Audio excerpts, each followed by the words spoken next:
Well, good afternoon, everyone. Happy Juneteenth to you. Good afternoon. Good afternoon. Thank you for coming out this afternoon. Sorry for the slight delay, but as we see how we're still living in a time where we're still affected by hurricane, be it rain that causes a landslide in the western end there on 40, or be it that they're trying to clean up some trees and cut it back, be it on I-26, and how we only have a few ways to get around, so it jams everybody in. So thank you for hanging in there, and sorry for the delay, but we wanted to try to allow some of those folks that were stuck in traffic to have a chance to get here, and we know that some people will be coming in as we get going, but we wanted to get started. As we get going, again, my name is Jonathan McCoy. I'm the Vice President of Dr. Martin Luther King Jr. Association here in Asheville and Buncombe County. And so we have been contracted with the city of Asheville to celebrate Juneteenth. And so this is our third year in doing so, and we've been having a celebration all week long with various events. And the big culmination, of course, today is Juneteenth. So sparking that is, as we'll get ready to have, is that last year, Ms. Mary D. Williams came and performed. She sung with us, educated us on Juneteenth here on that day last year.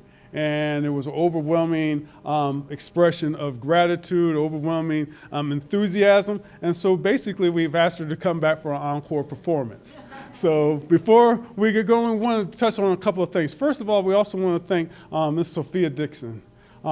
Here in Shiloh, who is a pillar of the community, but has really worked with us and helped us to have a place for us to have this event. Unfortunately, the building there with Black Wall Street was damaged with the flooding from Helene, so we needed a spot, but we also wanted a spot that was a little bit bigger. Last year, if you remember, if you came to last year's event, we were packed. We had people standing outside and all around in the heat. So we said, well, we need somewhere a little bit bigger so folks can fit on in. So Ms. Dixon has been able to work with us and had us here at the Shiloh Friendship Center, which is always pointed out is different than the community center, which is the city of Asheville, the Friendship Center. The people of the Shiloh community worked to create this place and have kept this place going through the years. So we are glad and happy to be here in the Friendship Center. And so we're, again, thankful for all that Ms. Dixon has done to help us get here and welcome us here and make it possible for us to have this event. So that was my preaching for today. So now for the person that you really have came to see and hear from, I want to introduce again Mary D. Williams, who is a gospel singer, and she's also a historian, a storyteller. She's known for her powerful voice. She was doing a voice test just a little while ago. She said, well, you might have to turn the microphone down. Might not even need the microphone. So that is the thing. But her powerful voice conveys a spirit that also is uplifting, but also can soothe your troubled soul and mind. It runs again. What are you looking for? You can find it in her song and in her message. She's a lifelong minister also. She's not just singing songs because they're songs to sing, but she is also ministering to not only our faith, but to our souls and to our hearts. How do we heal? How do we find the courage and strength to go forward? She has performed at places like the Kennedy Center in Washington, D.C. They're also in Walnut Creek Amphitheater down in Raleigh. Also at Duke University Chapel there in Durham. Those are just to name a few that you might be familiar with, but she's performed all across this nation and around the world.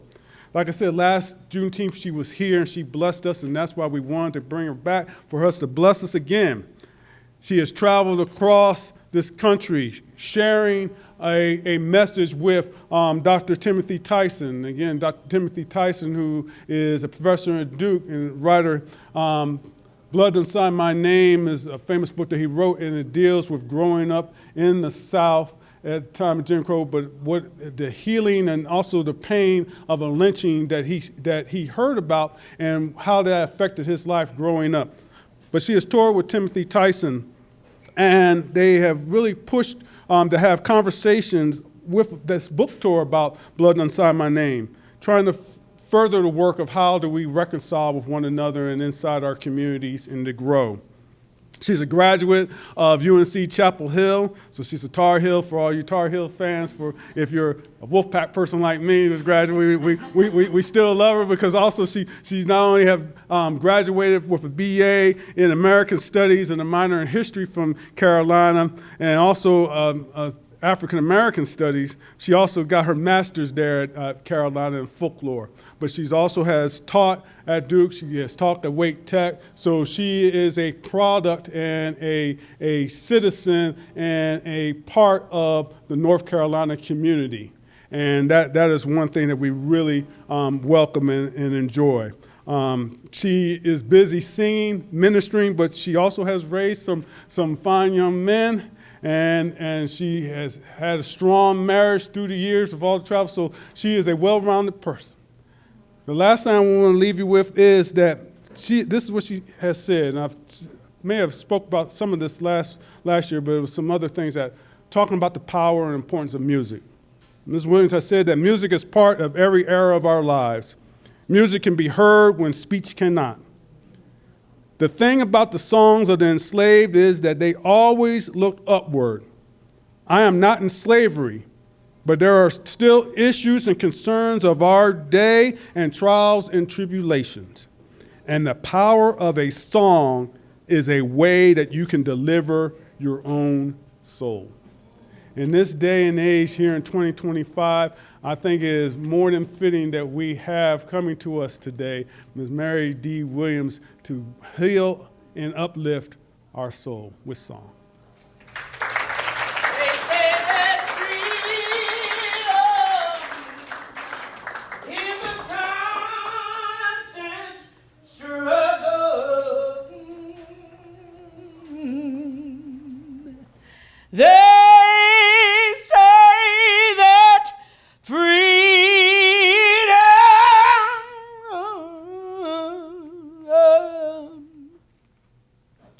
is a constant struggle. I'm gonna need some water. They say that freedom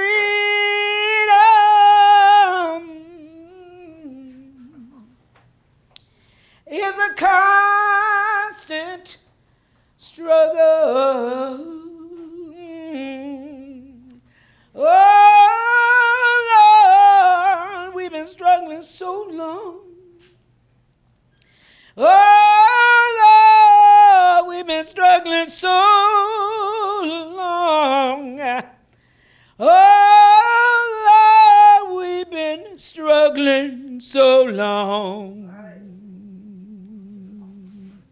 We must be free.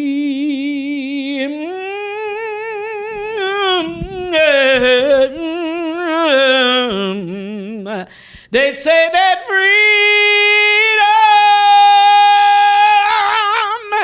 it is a constant struggle.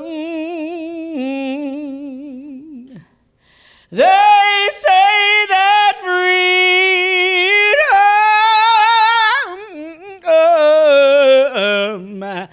is a constant struggle. They say that freedom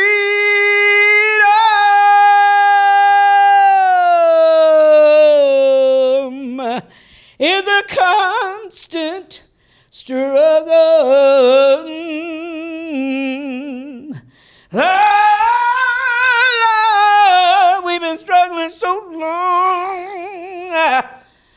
Oh, Lord, we've been struggling so long.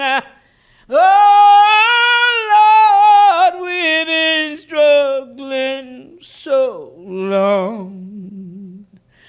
We must be free.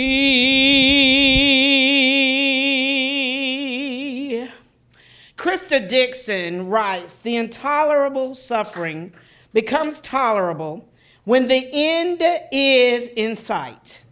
The intolerable suffering becomes tolerable when the end is in sight, or when something beautiful transforms ugliness. End of quote. Music has its way through coded messages, particularly during the era of the enslaved, to build and to uplift. It was a way of distributing courage, strength, but it was also a way of building resistance. Singing was tolerated on plantations here in North Carolina, even encouraged, as slave masters considered it sometimes to be a method to increase productivity on the plantation lands of tobacco, cotton, and then further south, rice fields, but a way to encourage them to work even harder. As they would coordinate by rhythmically singing as they worked, music would keep the workers' minds occupied. The music would keep them in a place where they were consistent. It kept them, journalists have written, or people that wrote in their journals, wrote that it would keep the enslaved from complaining or plotting to leave. Little did the slave masters know that coded messages for escape were embedded in the songs. Steal away, steal away, steal away home. I ain't got long to stay here. How many of you know that? Come on, sing with me. Steal away, steal away, steal away to Jesus. Y'all know it, come on. Steal away, steal away home. I ain't got long to stay here. That sounds good. Let's try that again. Steal away. Come on, sing with me. Steal away, steal away to Jesus.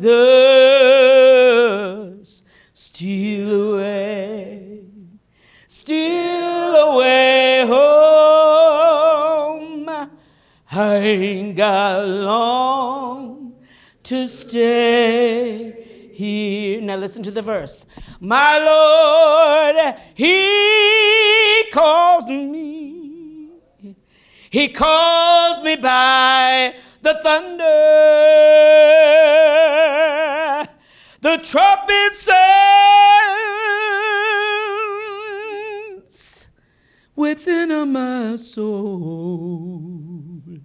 I ain't got long to stay here. One more time, everybody. Steal away, steal away, steal away to Jesus.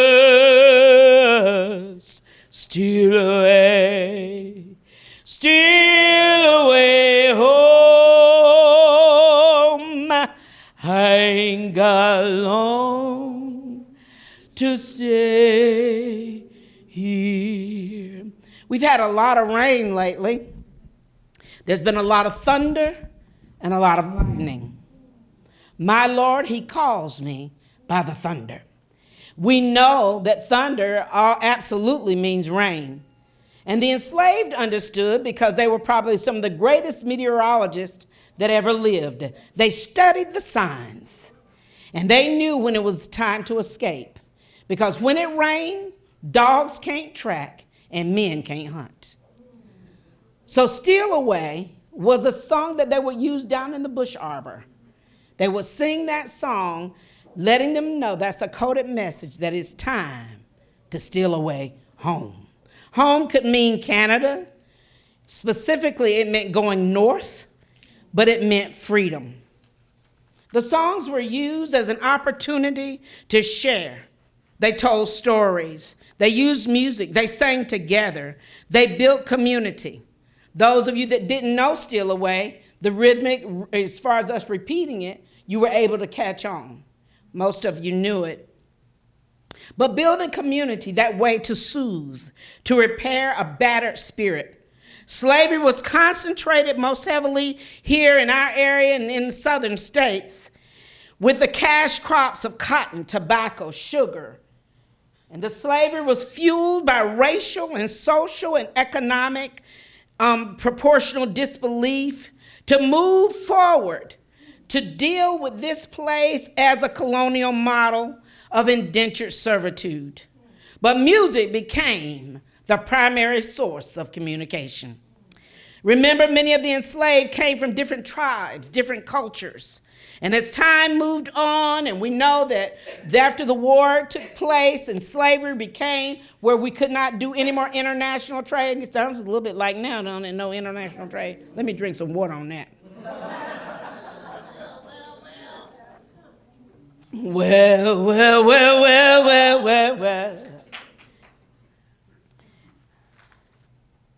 But the musical opportunities, when they cut out international trade, that means no more slave trade. So here in North Carolina, they had this fantastic idea. They would take what they called they would take one of the men, and they would pass them around to the women, the different enslaved women, and we became a producer of our own enslaved community. In Raleigh, downtown Raleigh, Raleigh actually was plantation land, Mordecai Plantation. The site is still there. But they had over 100 slaves. There were 5 family members. And what they would do, they would pass the gentleman around. I always say they were strapping men like my husband, big, tall, black, dark, good-looking men, and pass them around and to impregnate the enslaved women, because now international trade had been shut down by the government. And so now they've got to reduce their own workers. So women were having babies. They would auction the men off to other plantation, other farms. That's why when emancipation took place, or as we get to that very shortly, we'll find that people were looking for their family. Heather Williams writes a book that is entitled, "Help Me Find My People," where they would be auctioned off. Women were trying to find their husbands, mothers trying to find their children. My family came from the Fayetteville area, and my maiden name is Dobbin. Our family was owned by the Dobbin Plantation, which if you go to Dorothy Dix campus in Raleigh downtown, there's a building called the Dobbin Building. That building was owned by the people that owned my family as slaves in the Fayetteville area. They would be passed on, and whenever they were sold to a particular family, the last name changed. So therefore, they would put ads in the newspaper. My son, who may have been 10 at the time, now years have passed. So they would put identifiers. They would go to the newspaper every week and put identifying things. He had a mole on his right side of his forehead, or my husband had a receded hairline, whatever they could think of to describe to help me find my people. Because families were distributed at the will of the plantation owner. Frederick Douglass says, and he is a keen observer, he said he detected that repeating songs and the songs that we would sing, such as "Old Canaan, Sweet Canaan, I'm Bound for the Land of Canaan," something more than a hope would rise up to us about reaching heaven. It was more than just reaching heaven. We meant to reach the north. The north was our Canaan. It had a double meaning. On the lips of some, it meant the expectation of a speedy summons to a world of spirits, meaning that they will pass through the portals of death. He said, but for some, the lips of our company, it simply meant a speedy pilgrimage toward a free state and deliverance from all the evils and all the dangers of slavery. End of quote, Frederick Douglass. So as we go forward in terms of time, the Civil War erupts. Northerners begin to understand that this is a time that this whole identity of indentured servitude, it has to end. Southerners are saying, no, this is our cash crop. That's the only way that we can harvest our cotton. Smithfield, North Carolina has an auction block. Fayetteville, North Carolina has an auction block. People would bring thousands that come from miles and miles to auction off slaves at those two particular places. There are many people's families that actually are in that area, such as mine. That's where we came up, the Dobbin family, because they were brought there from other places to be sold and auctioned off. The Civil War was a problem of humanity, because now we're having a war that literally is debating or having a fight about being human, recognizing that the enslaved are human beings. Because in the records, when you look back historically, it is tax purposes, chattel property. There are tax logs that show that a child could be sold and that they were sold for tax purpose. Just like today, they can take your house, right? If you don't pay your taxes, right? They can take your home and auction it off. Am I right? Everybody shake your head. Yeah, y'all know. All right. IRS is real. All right. So they could do the same thing with the enslaved. So they would take them and humanity. So in the minds of those in the Confederacy, they were not human. They were chattel property. I'm getting to Juneteenth, so just hold on. The issue of slavery and the profits of slavery sparked and ignited this war. There began to be this rumor or this song that would go around to the enslaved, because now they're understanding that this could mean to those that could understand that I will be free. Oh, freedom. Oh, freedom. Oh, freedom over me. Before I be a slave, I'll be buried in my grave and go home to my Lord and be free. Y'all know this? Come on, sing with me. Oh, freedom. Oh, freedom. Oh, freedom. Oh, freedom over me. Before I be a slave, before I be a slave, I'll be buried in my grave and go home to my Lord and be free. Let's try it one more time. Oh, freedom. Let's try it again. Oh, freedom. Oh, freedom. Oh, freedom over me. Before I be a slave, I'll be buried in my grave and go home to my Lord and be free. One more time. I like how that sounds. Oh, freedom. Oh, freedom. Oh, freedom over me. Yes. Before I be a slave, I'll be buried in my grave and go home to my Lord. And go home and go home to my Lord. Go home and go home to my Lord and be free. It was a proclamation. Going home to my Lord to be free. That meant through the portals of death or emancipation.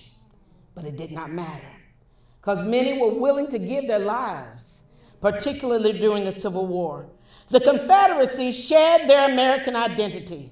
They cloaked themselves with the Confederate nationalism, with ideals and their vision of maintaining slavery no matter the cost. Colonialism. Confederate Vice President Alexander Stephens says this in 1861, and I quote, "Our new government is founded upon the great truth that the Negro is not equal to the white man. Slavery, subordination to the superior race is and will continue to be his natural and normal condition." Oh, us feeding off? Thank you. Thank my sister. Y'all give her a hand. She keeps me in check.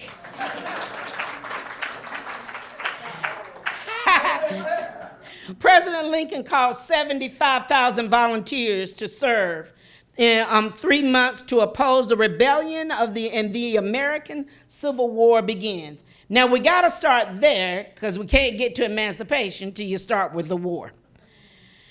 This would say they owe nothing to the black race when in reality all is owed to them because it would have never existed. Roads, housing, land, without the toil and the labor of the black race. The house where President Lincoln laid his head was built on the backs of blacks while they were under the brutal lash of the whip.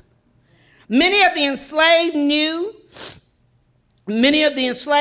that they were no different than the Hebrew slaves who built Pharaoh's pyramids. They likened themselves to the children of Israel. That's why they could use songs from the biblical text, from the Old Testament, to make their point. Now, this is call and response. Let's try this. I'm on my way, to Canaan land. I'm on my way, to Canaan land. I'm on my way, to Canaan land. Okay, wait a minute now. You can clap and sing at the same time. Let me give you a minute to get yourself together. It is possible to do that. Methodist, Presbyterian, it doesn't matter. You can do it.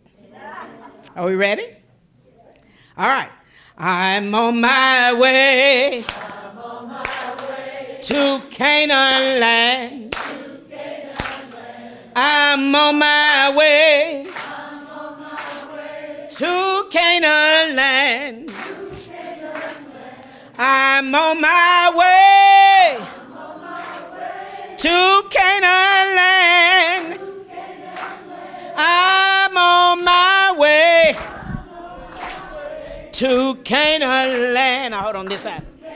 Well, if my mama don't go, I'm going anyhow. If my mama don't go, I'm going anyhow. If my mama don't go, going anyhow. I'm on my way to Canaan way. Well, if my sister don't go, If my sister don't go, going anyhow. I'm going anyhow. If my sister don't go, If my sister don't go, going anyhow. going anyhow. If my sister don't go, going anyhow.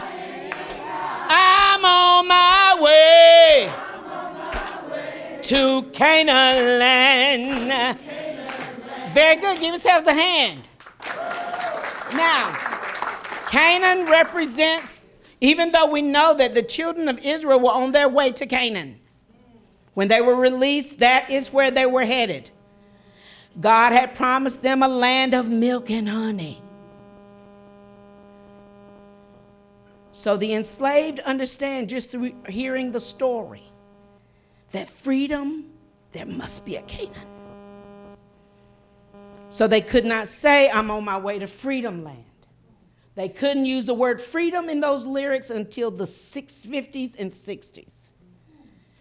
But during the enslaved era, during the time of the Civil War, I'm on my way. to Canaan land. Why would they call the roll? Mama can't go. Why? Because mama couldn't go. Mama couldn't go because many of them were enslaved. Many of them used this in the Civil War. In Wilmington, North Carolina, they would sing this song. Women were disguised as men fighting for the Union Army against the Confederates. I'm on my way. Mama can't go. Sister can't go. I'm going anyhow. Now, in the 60s and 50s, when they started using this particular song, Mama couldn't go because Mama was a maid for the white folks that they were protesting against. Daddy worked for the man that owned the company, so Daddy couldn't go. Mama couldn't go.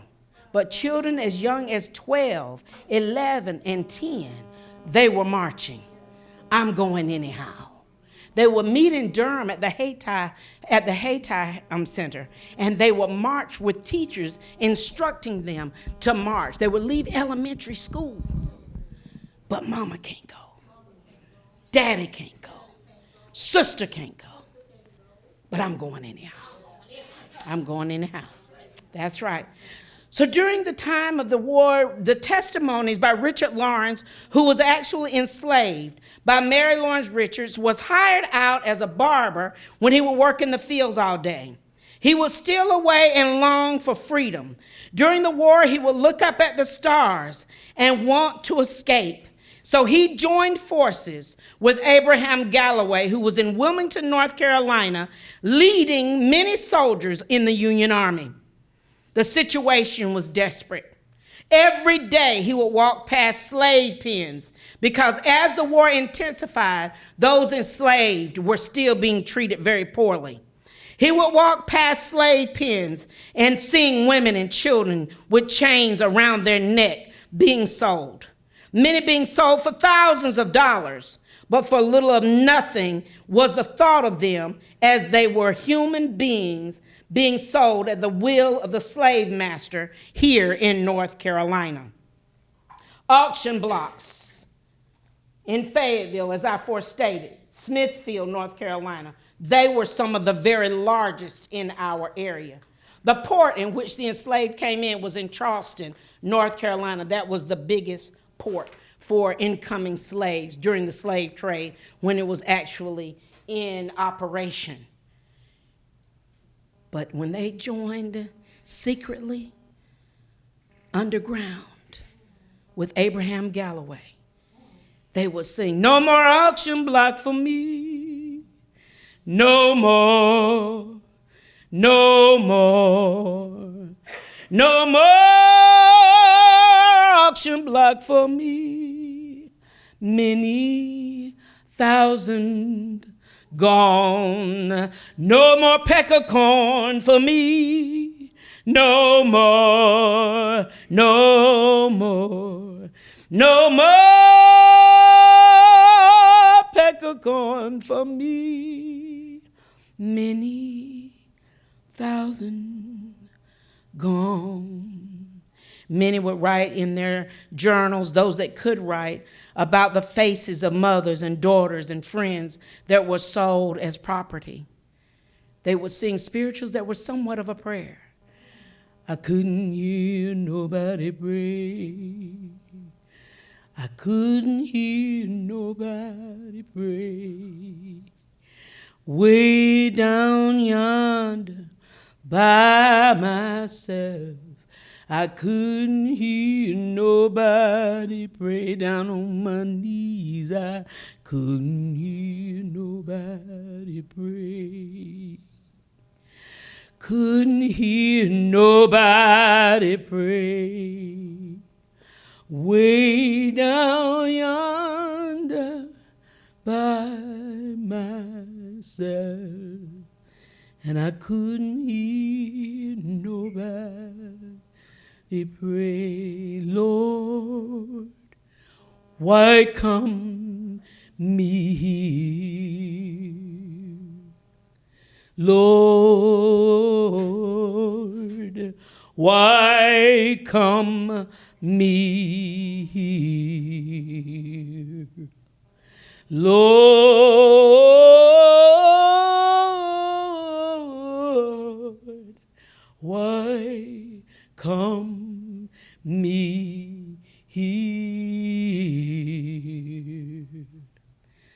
I wish I never was born. They took my children away, Lord. They took my children away, Lord. They took my children away, Lord. I wish I never was born. Soon we'll be done. Troubles of this world, troubles of this world, Lord, troubles of this world. Well, how soon will be done with the trouble of this world, going home to live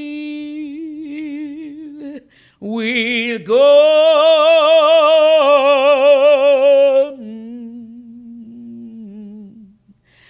No more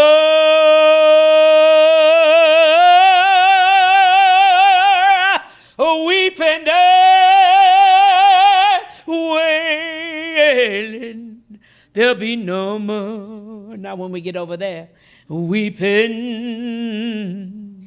and no more wailing. There'll be no more politics, weeping, and no more wailing. I'm going home to live with God.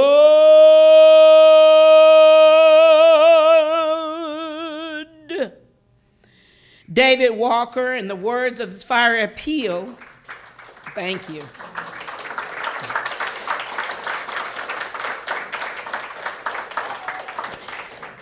David Walker, in the words of his fiery appeal, alive, the nameless ones, the doe-eyed slaves, crying for freedom, he said.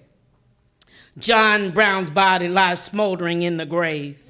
In May of 1861, General Benjamin Butler went over his superiors' heads and began accepting the fugitive slaves that were coming from all over North Carolina and other places. They would come to Fort Monroe in Virginia. General Butler reasoned that we should accept the runaway. We will take them as contraband. We will use them and entitle them as contraband of war. And he had a right to seize them because they were contraband, as he did any enemy horse or any enemy cannon. He could seize them. This is an interim way of getting around making them actually using black troops. Once a slave escaped to the Union lines, his master's claim on him at that moment became nullified. Therefore, they lived in contraband camps. 5,000 men, as a result of the meetings, would later become, General Edward Kinsley would later form what was called the 35th, 36th, and 37th Regiments of the United States Colored Troops. Before the proclamation was issued, there were already 186,000 African American men and women fighting in the Civil War. Women disguising themselves as men. The contraband, they saw their Canaan. even though they were called contraband, they saw that they were going to be free. They saw their Canaan land come to fruition, and they was represented, and they knew that representation of that war would be freedom from slavery, freedom from the snare of slavery. And they would sing, come by here, good Lord, come by here, come by here, good Lord, come on, come. Oh, come by, come by, oh, Lord, come by here, good Lord. Come on, sing. Oh, come by. Oh, come by, good Lord. Oh, Lord, come by. Somebody needs you, Lord. Somebody needs you, Lord. Y'all sound good. Somebody needs you, Lord. Oh, Lord. Somebody's praying, Lord. Somebody's praying, Lord. Oh, somebody's praying, Lord. Oh, Lord, come by. Oh, come by here, good Lord. Oh, come by here, good Lord. Oh, come by here, good Lord. Oh, Lord, come by here. Oh, yeah, that sounds good to me. Yeah, that sounds good. On January 1, 1863, which is called Freedom's Eve, or the eve of January 1, 1863, it was what we as African Americans call watch night service. Now, let me put this in here. I'm going to go left for just a minute. Tell your children what this stuff is all about. You go to church, been going every New Year's Eve forever. Talking about a watch night service. And don't even know what you're talking about. Don't even know why. It became a night where they watched for midnight. They were emancipated on December 31. They would not be free until 1201, January 1st, 1863. Tell the children. Watch night service. They watched. They watched. On the night of December 31st, 1862, the enslaved and those that were freed Americans gathered in secret, some to bring in the new year and await the news that the Emancipation Proclamation had taken effect. A few months earlier, in September of 1862, President Abraham Lincoln issued the executive order that declared enslaved people in the rebelling Confederate States are legally free. He documented it on September 22. It would not be in effect until the next year, January 1, 1863. The decree would not take effect until the clock struck midnight at the start of the new year. This occasion, remember to tell young people that it was known as Watch Night or Freedom's Eve. African Americans across the country watched and waited for the news of freedom.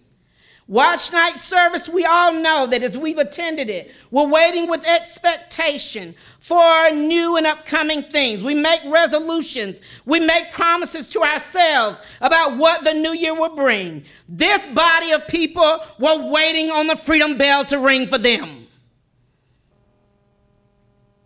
Freedom from enslavement.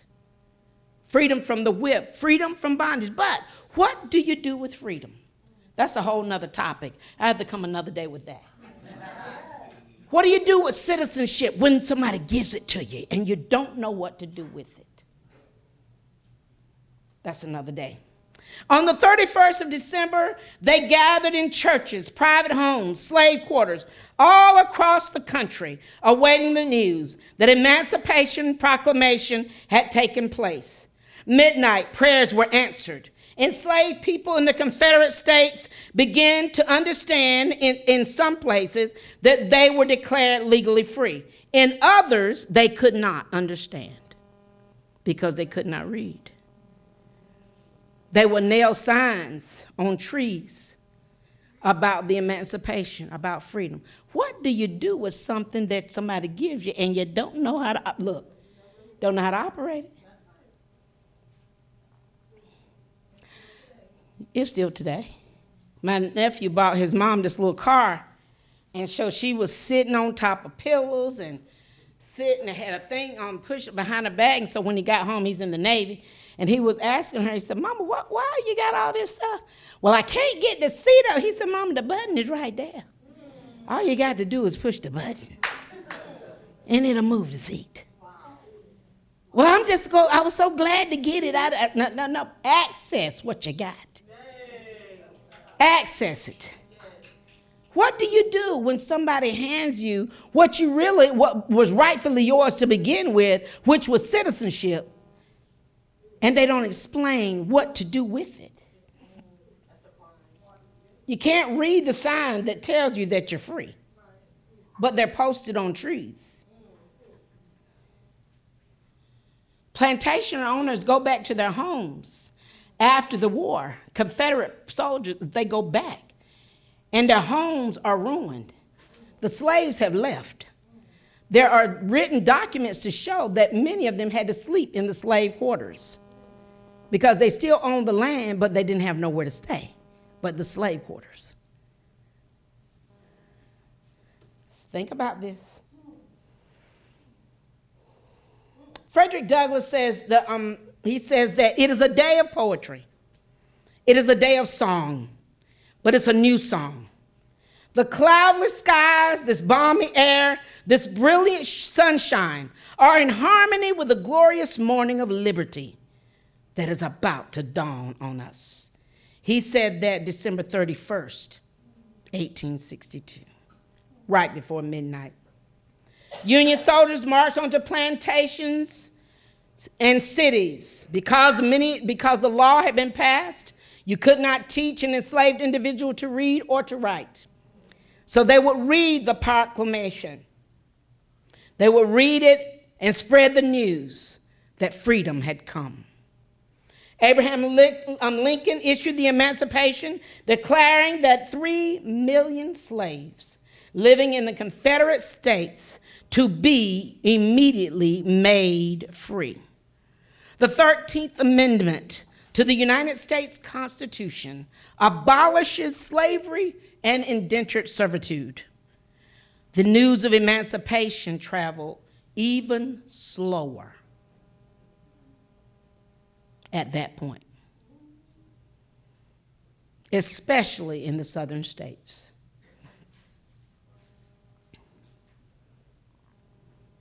Juneteenth celebrates the anniversary of the Texas emancipation on June 19, 1865, 2.5 years following the proclamation.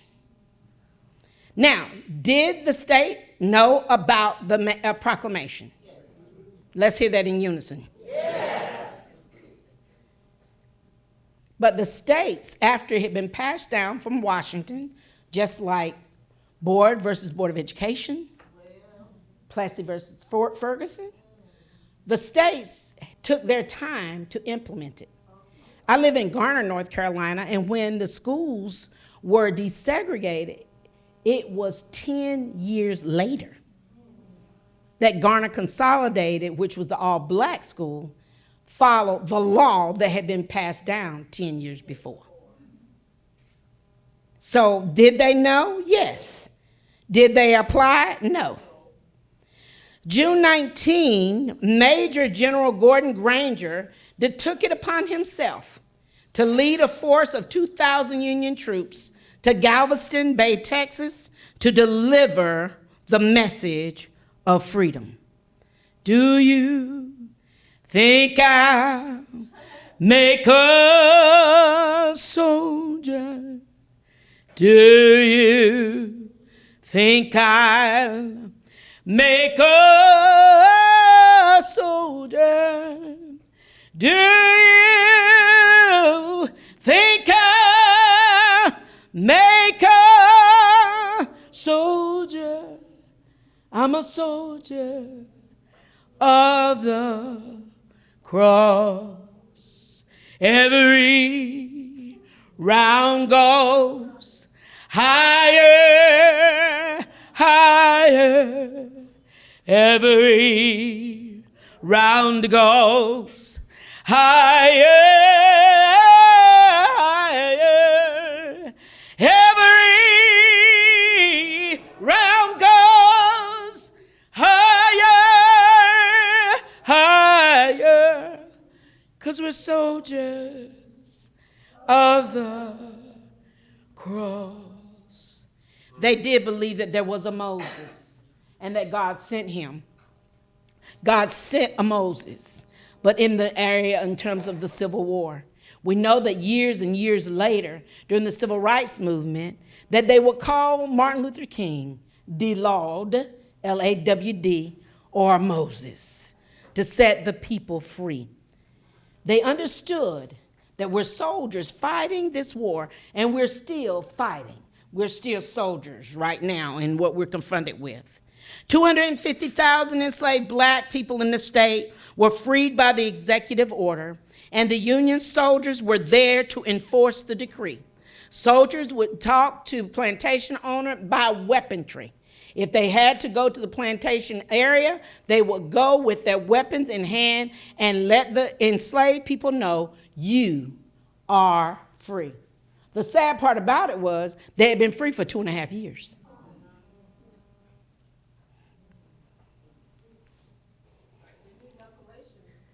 They're not going to get that, so we can hang that up, but it's a good idea. Texans celebrated freedom with prayer, feasting, song, and dance. Each year after the celebration took place in Texas, it became an annual tradition. 2.5 years after the ending of the Civil War. The songs that have come through this tradition, the oral tradition, as a part of our culture as African Americans, through the oral tradition of words and songs being passed down through the ages. Oral tradition is that simply words and songs and stories are passed by word of mouth. The spirituals are African American folk songs created by anonymous, uncelebrated poets who were enslaved on the plantation in the American South. Through their persistence, their popularity, and as my grandma said, from her mouth to my ears, they were passed. There was no particular form, no particular repertoire, no particular composition when they sang them in those settings. Now we know that a lot of them have been set to music and composed by different artists and hymnals, so forth and so on. I did a set with, my sister, as she travels with me, on the 26th of this month, I will be at the Temple Theater in Sanford, and I'll sing spirituals with an orchestra. So that ought to be interesting. Y'all pray for me, because I don't know.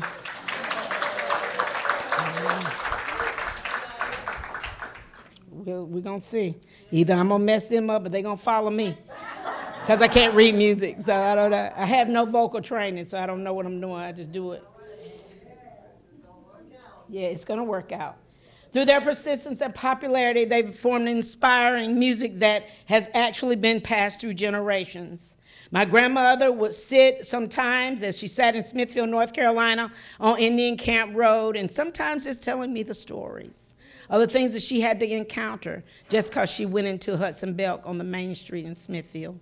In Smithfield, North Carolina, there was a huge billboard when you go into town that said, "Welcome to KKK Country."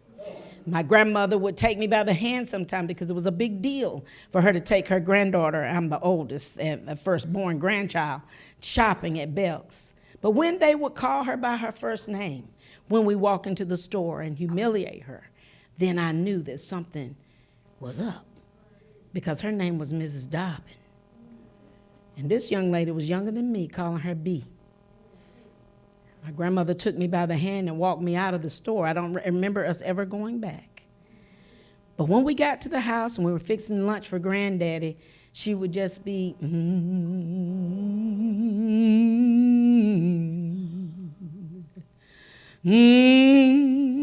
la, la, la, Lord.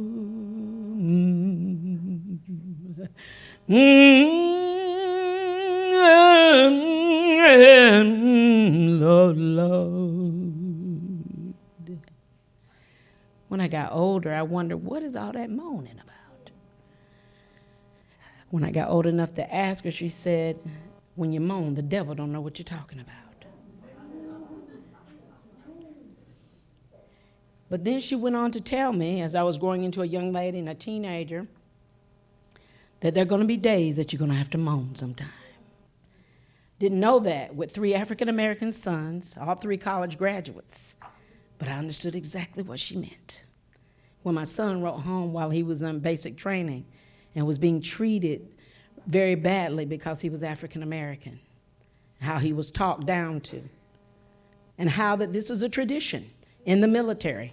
How do I know? Because it is recorded that during World War I and World War II, they put the black soldiers with Southern generals and commanders because the Southern commander knew how to treat a black person or the Negro.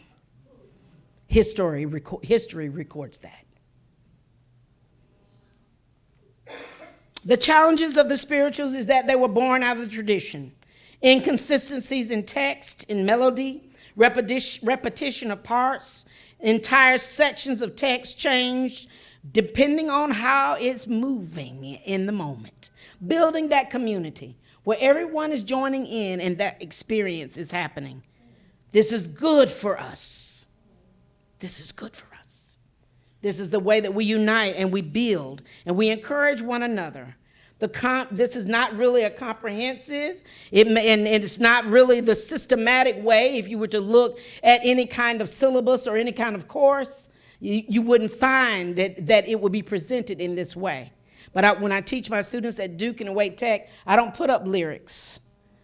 I don't put up anything regarding the song. They're just going to start. We're going to sing. And we build a community. Everybody begins to join in. While family members search for their loved ones after Juneteenth, and generations looking for their children, looking for their husbands, plantation, some by newspaper articles, some by word of mouth, looking for their loved ones, mothers searching for their children, learning their newfounded freedom. They begin to work toward repairing their families and building a model of what they thought freedom ought to look like after never having been free. Help me find my people. Reconstruction during this era and it becomes a time where they're coming to a place of uncertainty for the former enslaved. The goal was to reunify families. The goal was to establish schools. The goal was policies and political change, transformation on what is called, what they considered a way of being independent, but it was also their way of exercising the fact that they were citizens, but had no reality of what freedom looked like. Reconstruction. In my closing, Juneteenth declares the value of a people that did not surrender hope during an uncertain time. Juneteenth celebrates the end of slavery in the United States. It is known as Emancipation Day, Freedom Day, Jubilee Day, Juneteenth Independence Day, and Black Independence Day. On June 19th, General Gordon Granger, when he arrived, announced this. The proclamation, after 2.5 years later, Black people began to become captivated with this announcement. Signs were posted declaring freedom, as were their rumors. They had thought them to be rumors in the 2 years preceding. Many, because they could not read, and others that could not even understand what was going on during this time. There was so much uncertainty. But he read the proclamation, had it written and explained to many, as families began to leave even Texas and other parts of the United States and move north. But they carried this celebration no matter where they went.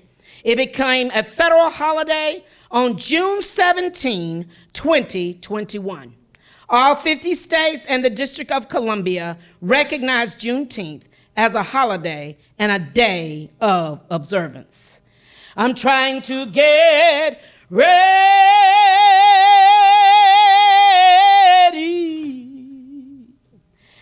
I'm trying to get ready. I'm trying to get ready. Oh, ready to try on my long white robe. I'm gonna sing that one time and I'm gonna sit down. I'm trying to get ready.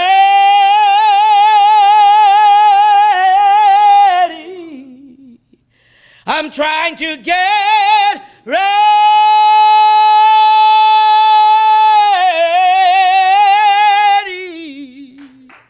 I'm trying to get ready.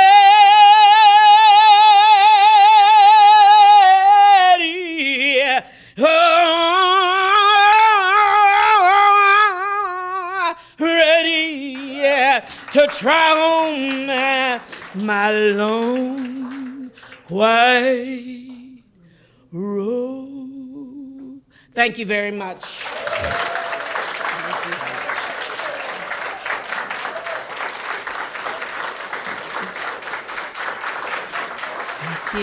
Thank you.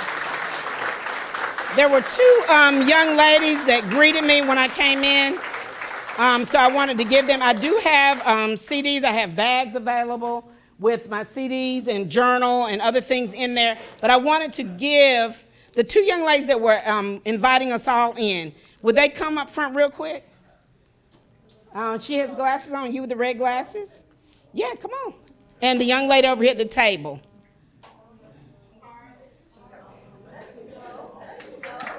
Thank you. Thank you. You're welcome. Thank you. You're welcome. Now, also understand that you have a book that's about to be posted. Yes. Oh, yeah, I didn't tell that. Okay, yes, in October, and I'll send the information to you all. But my book release, I've written a book with Tim Tyson about Mahalia Jackson. Yes. It is with the Norton's Publishing House, and so that book will be out. We're done with the writing, so it's actually in copyright right now, and so we haven't picked out the cover or anything, but it will be out in, should be around October, sometime in the fall, but I will let you all know. But yeah, my favorite artist of all time, I was asked to write a book about her, so Tim and I have written that together. So I look forward to letting y'all know that.